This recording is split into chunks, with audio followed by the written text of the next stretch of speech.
You're 60 years old. You've watched your grandchildren grow up, taught your children how to hunt, how to find water, how to survive a bad winter.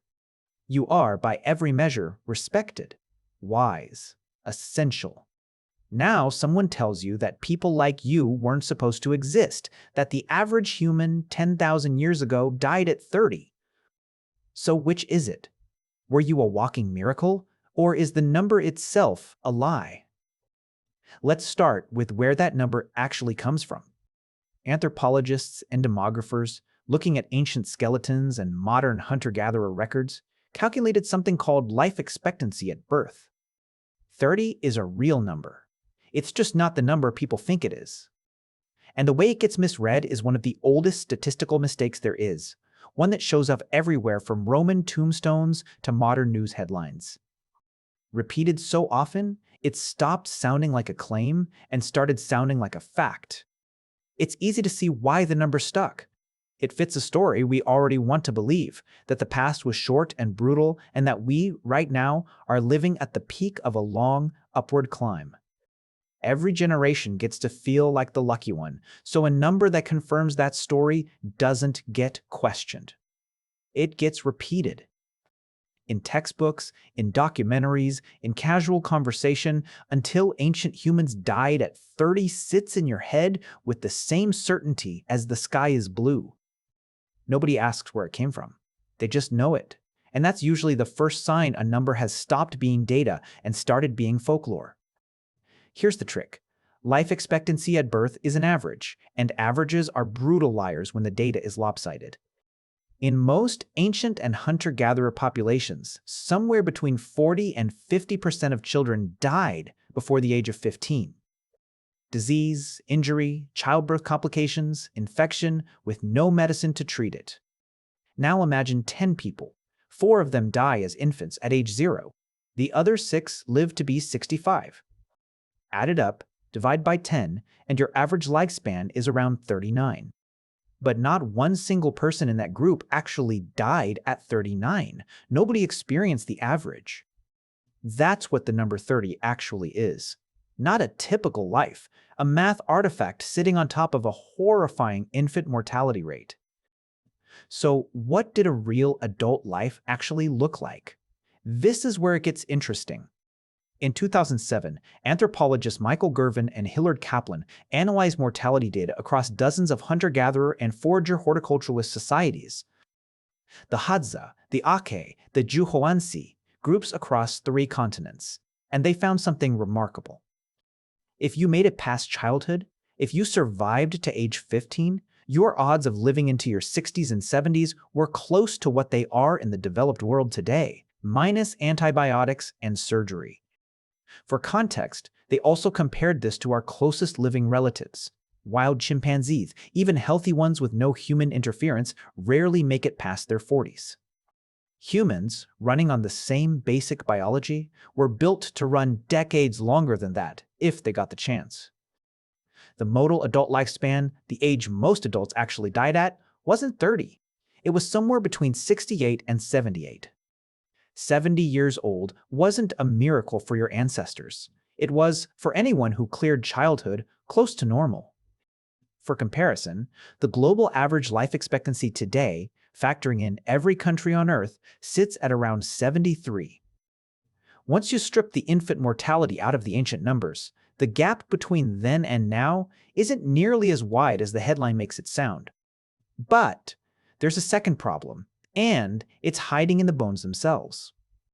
For decades, archaeologists estimated age at death using skeletal wear, tooth degradation, bone density, the fusion of skull sutures.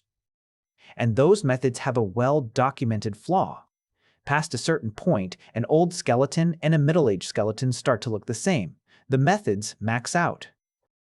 Researchers call this the osteological paradox.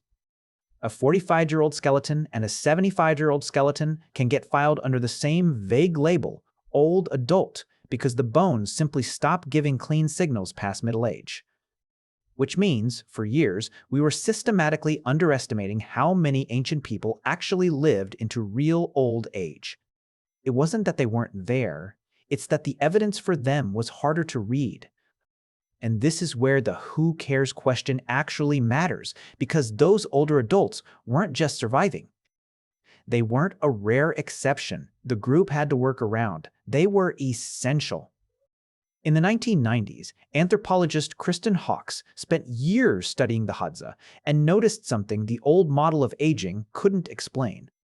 Post-menopausal women weren't sitting around waiting to die. They were out foraging, harder and longer than almost anyone else in camp, and feeding their grandchildren with what they gathered. Hawkes called it the grandmother hypothesis. Children whose grandmothers were alive and actively foraging had dramatically better odds of surviving to adulthood themselves. Longevity wasn't a side effect of ancient life. It was, in a very real sense, selected for. Evolution kept older women alive because their labor kept their grandchildren alive. And it wasn't just grandmothers who mattered. Paleoanthropologist Eric Trinkhaus studied a Neanderthal skeleton known as Shanidar I, found in Shanidar Cave, Iraq. This man had a withered, partially amputated arm, was blind in one eye, and showed signs of severe arthritis. By any measure, he couldn't hunt, couldn't fully defend himself, couldn't pull his own weight the way survival usually demands. And yet the bones show he lived into his 40s, decades after his injuries. Someone fed him, someone protected him. His group didn't just tolerate his old age, they built around it. Old age wasn't just tolerated in ancient communities, it was structural. Elders held the accumulated knowledge of decades, which plants were poison, where water was during the worst droughts, how the group survived the last famine. In a world with no books, an old person wasn't a burden to be managed. They were the group's memory, walking around on two legs. Lose your elders. And you didn't just lose people you loved. You lost information nobody else in the tribe had. So put it together. Health and youth, danger in childbirth and infancy, and then, for whoever made it through, decades more life than the number 30 ever suggested. Ancient adulthood wasn't short. Ancient childhood was dangerous. Those are two completely different facts, and for 100 years, we've been squashing them into one misleading average. Then, starting a few hundred years ago, something actually did change, but it's not what you'd expect. Modern medicine didn't extend the human lifespan the way people imagine. It didn't push the ceiling higher. 70, 80, 90-year-old humans already existed. What medicine did was close the gap at the bottom. Vaccines, sanitation, antibiotics, safer childbirth, they crushed infant and child mortality down to almost nothing. And when you stop losing 40% of your population before age 15, your average lifespan number shoots up. Not because people are living dramatically longer at the top, but because far fewer people are dying at the very beginning. Which means the headline you grew up with, "Humans used to live to 30, now we live to 80, isn't really a story about biology getting better. It's a story about survival getting fairer. But here's the part that's hard to sit with. We fixed the math. We didn't fully restore what the number was hiding. Because while we were solving infant mortality, something else quietly disappeared, the role your grandmother's grandmother actually had. She wasn't just alive, she was needed. She held knowledge nobody else had, fed children who weren't hers, kept the group's memory intact.